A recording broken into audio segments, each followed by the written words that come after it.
عمر بھی آ گیا ہے، حضرت ابو بکر رضی اللہ تعالیٰ بھی آگے نے فرمایا سونیا کتے چلے ہو؟ فرمایا عمر میں عبداللہ بن عبیدہ جنازہ پڑھانے واسطے چلے آوا۔ سونیا دنیا تے تنگ کردہ رہا ہے، دنیا تے تانے ماردہ رہا ہے، دنیا تے پریشان کردہ رہا ہے، وہ دا جنازہ پڑھانے واسطے پہ جان دے۔ عمر کوئی گال نہیں، عمر کوئی گال نہیں۔ فرمایا نا سونیا جنازہ نہیں ہو پڑھانا۔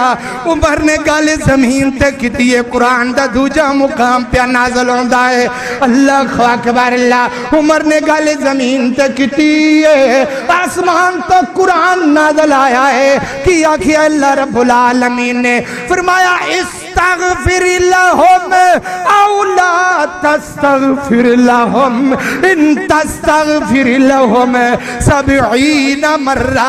اوے میرے سونیا نبیہ 70 مرتبہ بھی جنازہ پڑھائیں میں نو کدی نہیں معاف کران گا، میں نو کدی نہیں معاف کران گا، میں نو کدی نہیں معاف کران گا۔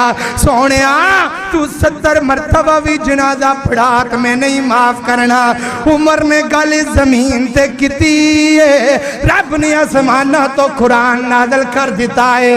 واہ عمر میں